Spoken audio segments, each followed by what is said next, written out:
about you. It's ultimately about you. It's not about me, it's about you and you. All women have a beauty to them, and it's like finding out how to...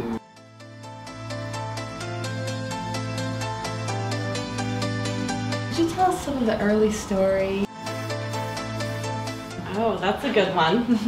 The first time Robert fit a girl model after having switched from menswear to women's wear, I had to say, it's okay, Robert, you can touch her, it's okay. Being the girlfriend at the time. That was 20 years ago, can't believe it. So since then, I would say absolute expert at fitting all different sizes and shapes of women. I have strange requirements. I want you to be able to open a window, email, be on the phone while nursing a child and wearing a ball gown at the same time. So comfort is key in what we do. It's really about design and beauty and sculpture and not fashion. Like timeless work that will stay in your closet a long time.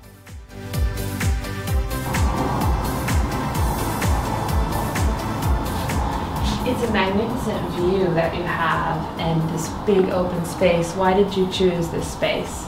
You know, it's interesting because Rachel found it, and it was just like this empty loft, which are very rare these days in Manhattan. You know, it's like hard to find them. And she kind of fell in love with it, and I came and saw it, and I was like, and it was a little bit dodgy in the neighborhood, or the kind of exact block and everything, but we came back again, and you know, just something clicked. And we saw these windows and the view, and thought about the children, because it's all, for us, it's all one big thing, you know, much like yourselves.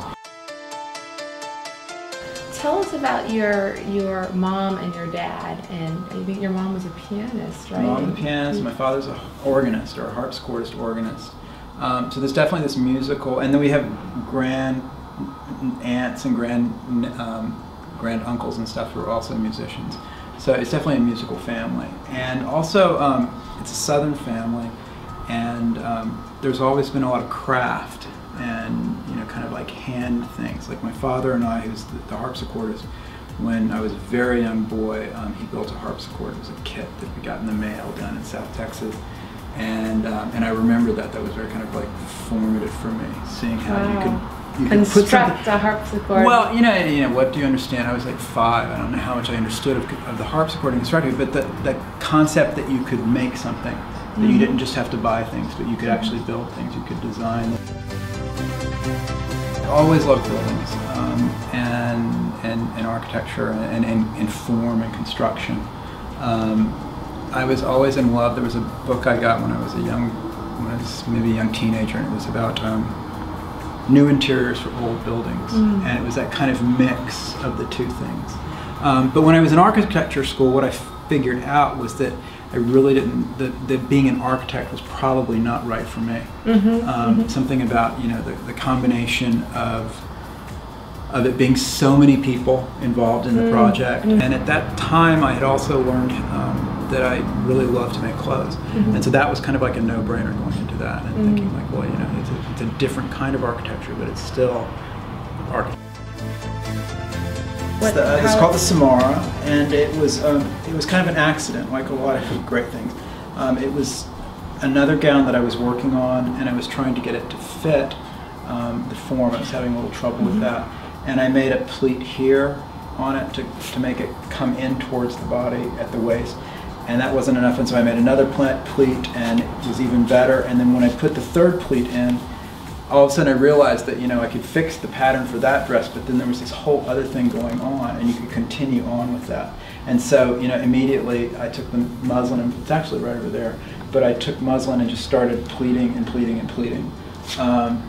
And the thing about it was that Valentina, who's in the workroom, was the one who made the first one, and we kept on, you know, she'd like sew it and put it together and sew and sew and sew, and she'd say, is it ready? How does it look? And I'm like, we need more. Cut more pieces. And so we cut more pieces and put them on. It needs more and more and more. And I think it was really important for me at this point, because it was like learning to, you know, kind of overdo and do more than you need, and then pull back. And sometimes I'm always kind of self-editing in a way, and Rachel and I working together, we tend to kind of like pull back a little bit.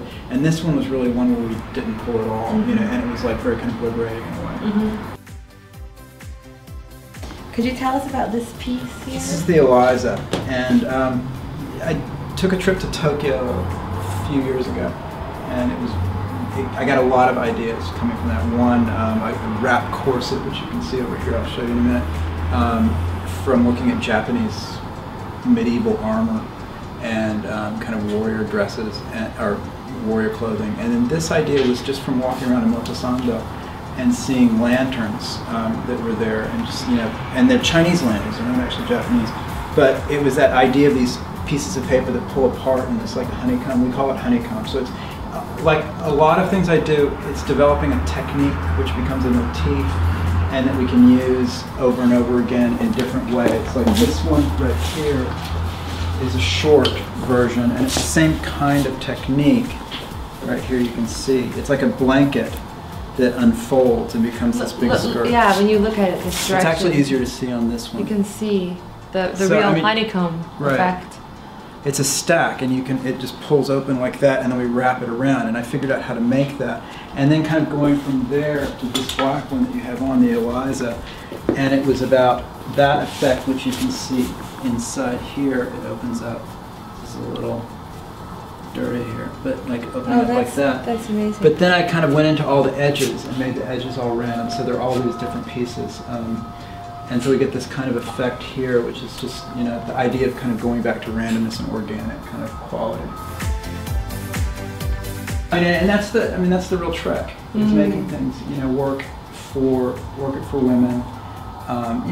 All women have a beauty to them, and it's like finding out how to, whatever size or shape or everything they are, figuring out how to make clothing work that kind of can help them reveal that. Kind of like makeup, I always or hair is the best thing. I love how the fact that a person who cuts hair really well can make somebody kind of transform their life for the day. When you have a really great haircut, and you walk out and you just feel like 100% better. It doesn't matter what kind of shit you were dealing with that morning. You feel like, and that kind of transformative effect is really wonderful.